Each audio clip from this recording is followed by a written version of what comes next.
Everything in your life happens for a reason. Your responsibility is to look at these things in your life and ask this question: why now?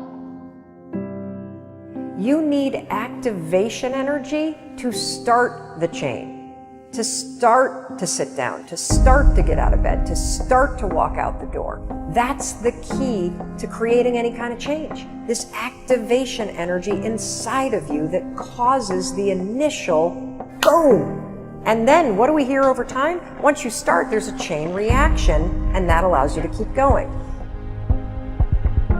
If you only have 24 hours in a day, your success is dependent upon how you use the 24.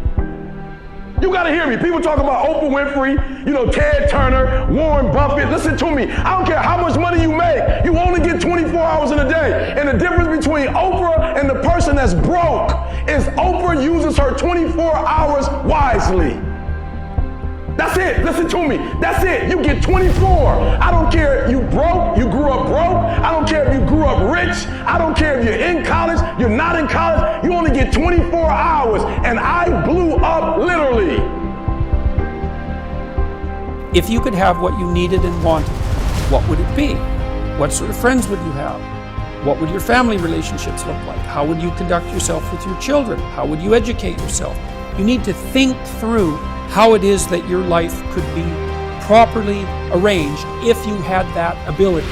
And then you can aim at that. And the funny thing is that if you do posit a goal of that sort and work towards it, you will move towards it. The goal will change because you'll learn things along the way. But I mean, I've dealt with hundreds of people in my clinical and consulting practice, and we set a goal, we develop a vision and work towards it, and things inevitably get better for people. So it's not a luxury, it's difficult. It's a moral responsibility, and it isn't happiness. It's not, the pursuit isn't for happiness.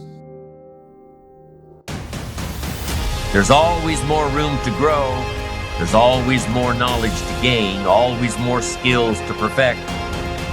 We're never done with the education process because education is part of the path to wealth. Education and learning is part of the path to health. Continued education can turn you around if you're headed in the wrong direction. We need to open up our minds to different alternatives. We need to learn to appreciate the other side of the debate so that we can strengthen our own and defend our own. We need to expose ourselves to a wide range of thoughts and philosophies and ideologies. Be eager to learn. Always be eager to learn, no matter how far along you are in the journey, no matter where you are in your success. Keep that eagerness to learn. Gather up as much knowledge as you can. And then what? Debate it.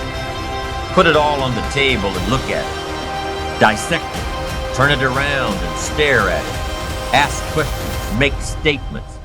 Make sure that what you finally do, the model you develop of strong appreciation for your own style and your own methods and your own process for achievement, make sure that what you finally do is a product of your own conclusion. That's what's valuable.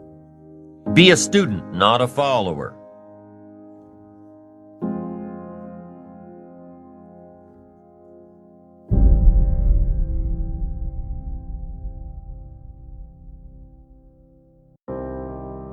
When I was growing up, everybody's goal was get rich enough so you never have to work. Now, like all my friends are 15, 18 years my senior. People like Steve Wynn, who built most of Las Vegas, he's like 74.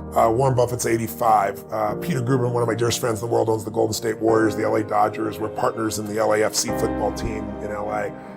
Brilliant guy, 74 years old. And they're all working harder now than they ever were, and they don't have to work. So the goal is, make enough money so you don't have to work, and then you'll do what you love and you'll pour your time and energy into it. But you have to make that decision. It's the first most important decision is I'm going to become an owner of American business. You don't want to have an Apple phone and not own Apple. And you don't want to just own Apple because any company can go up and down. Right? You want to own the index. You want to own, a variety with enough diversification. But if you can just shift, and I've taught people who've told me they have no money, they can't save. It's really easy once you get momentum. I run a company with hundreds and hundreds of team members, multiple profit centers within the company. Every one of those folks has a plan for the revenue they're going to produce in this month, this quarter, and this year, and the expenses they're going to spend to do that in this month, this quarter, and this year. Thereby, we do annual projections. It's really not rocket science. It's 6th grade math. What are you going to do with your money? Don't get to the end of the month and go, where'd it go?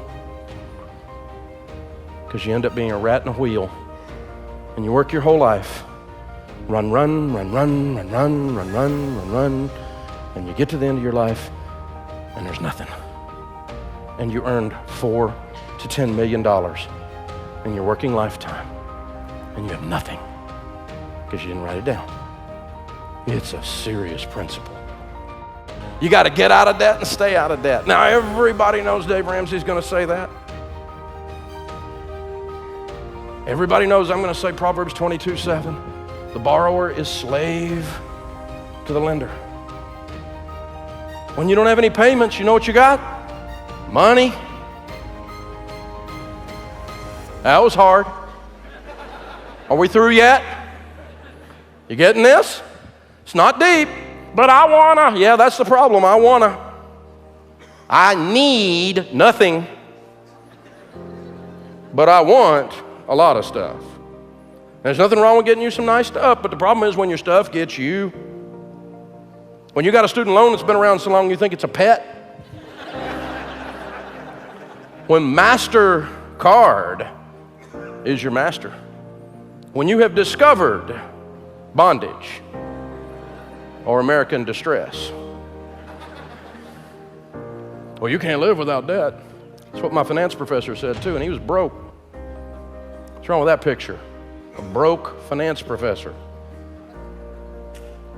Broke finance professor is like a shop teacher with missing fingers.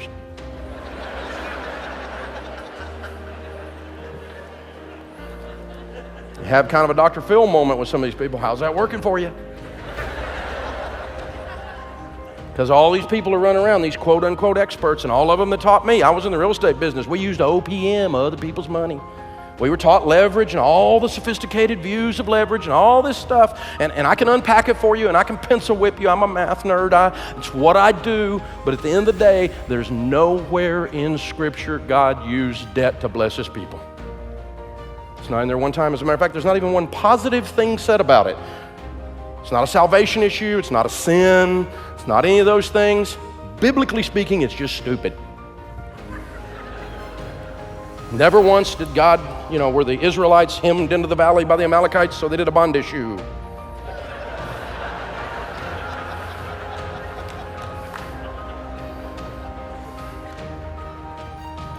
You gotta know the Word. Study the Word. Because God will show you. Because He loves you. He's got a plan for you. The third one, first one is you gotta do a budget. Second one is you gotta get out of debt. Because when you don't have any payments, you got money. The third one is quality relationships. Now this is kind of weird. But think about it. Marriage is grand, divorce is 50 grand.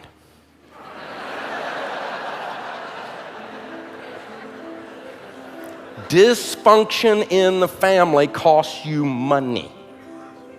Straight up. Crazy parents, drunk brothers. If you let them come into your boundaries and interfere in God's stewardship of your household, their dysfunction will cause you to be broke because you join in the dysfunction. And we all got it. Anybody doesn't have crazy in their family just hadn't been awake lately. Everybody's got crazy somewhere in the family. Some of it's behind a closet door, some of it's behind over the hill, some of it's around the corner at the still. You don't know where it is, but crazy is in your family. And I'm no exception. I'm from Hills, East Tennessee. When we do crazy, we do it big. So dysfunction and your personal dysfunction. We sadly get to work with the effects of all the dysfunction because we do financial counseling and coaching. And so we've worked for 25 years now with addicts. And I just got to tell you, that if you're addicted to something, whatever it is, gambling, pornography, those are the two big ones right now. Huge, just unbelievably huge. And you know, certainly the old standbys, drugs and alcohol and that kind of stuff. But people that are addicted, 100% of them are eventually broke. And people who stay with them are all 100% eventually broke until the addiction changes and Jesus heals it. That's an extreme example of quality relationships.